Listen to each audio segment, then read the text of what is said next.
Olá pessoal, meu nome é Bruna, sou professora de Geografia e no vídeo de hoje nós vamos falar sobre geopolítica e hegemonia.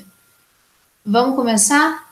Vamos iniciar falando sobre geopolítica, que é um ramo da geografia, e a geopolítica vai estabelecer análises para entender as relações globais, entre os países e também entre os países e o espaço. É considerado uma ciência, que ajuda um país a se posicionar em relação à sua região. Se posicionar de forma que ele consiga, através de uma política de dominação, influenciar economicamente e geograficamente essa região. Já quando nós falamos de hegemonia, a gente lembra das seguintes palavras, a gente faz relação com essas palavras, domínio, liderança, supremacia, superioridade. Por quê? Porque quando a gente fala de hegemonia, a gente entende como uma dominação política e econômica de um país sobre o outro. Representa a supremacia, superioridade, poder que um país tem sobre os demais. Falando nisso, a gente pode dar destaque para a hegemonia econômica e dando ênfase também para os Estados Unidos. Por quê? Porque os Estados Unidos foi o grande vencedor da Segunda Guerra Mundial, participou com o grupo dos aliados contra o grupo dos eixos e ganhou protagonismo em escala global com o fim da Segunda Guerra. Durante a guerra, possuía grande superioridade, assim como a União Soviética. A ordem mundial, nesse momento, era conhecida como bipolar. E com o fim da Segunda Guerra, e também com a crise soviética, com a queda do Muro de Berlim, os Estados Unidos tornou-se a principal potência econômica. Sendo assim, para alguns especialistas, a nova ordem mundial foi definida. Então, deixou de ser bipolar e passou a ser unipolar. Só que essa nova ordem não foi concordada com todos, não, essa nomenclatura. Assim, alguns cientistas políticos passaram a nomear a nova ordem mundial como sendo conhecida como multipolar, pois, além dos Estados Unidos, outros países como o Japão e a China tiveram um avanço nas questões econômicas.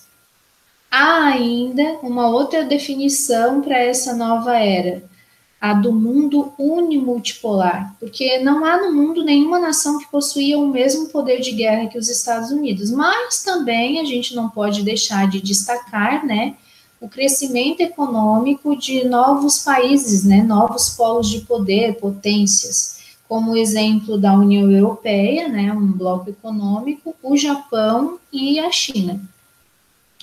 Os Estados Unidos conhecem atualmente a União Europeia e a China como rivais em ascensão, em termos comerciais e produtivos.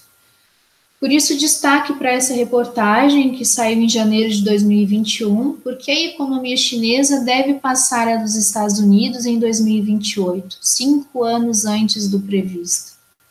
A China vai desbancar os Estados Unidos como a maior economia do mundo em 2028. Aqui fala um pouco sobre a questão da pandemia e, embora a China tenha sido o primeiro país afetado pelo vírus, economistas afirmam que o país controlou a doença por meio de ações rápidas e extremamente rígidas, estratégia que permitiu evitar a repetição de confinamentos que paralisaram a economia. Isso não aconteceu muito, em alguns outros países. Estados Unidos, e também não aconteceu aqui no nosso país, no Brasil. Além da hegemonia econômica, a gente também tem a hegemonia cultural. O que se considera, hegemonia cultural?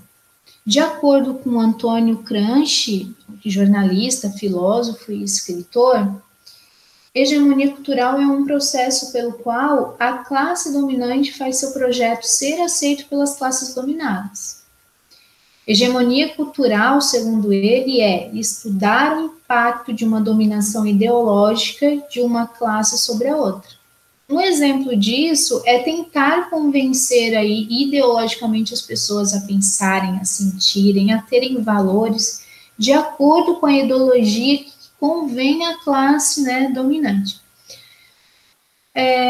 Isso consegue ser difundido através de aparelhos de domínio, né, que favorecem a ideologia hegemônica, essa hegemonia cultural, como através de instituições como escola, igreja, sindicatos e especialmente a comunicação social. Sim, os meios de comunicação têm um papel de destaque, pois seriam parte fundamental dos processos aí de construção dos significados culturais e informacionais da população. Geralmente, os jornais dão visibilidade somente a algumas ideias e acontecimentos, né? E estariam aí trabalhando a favor de uma ideologia dominante, né? Para que ocorra essa hegemonia cultural, né? Mas nem todos os receptores aí são totalmente passivos, não. E acabam, claro, buscando outros mecanismos e acabam não deixando se influenciar. É isso, pessoal. Espero ter contribuído. Até mais!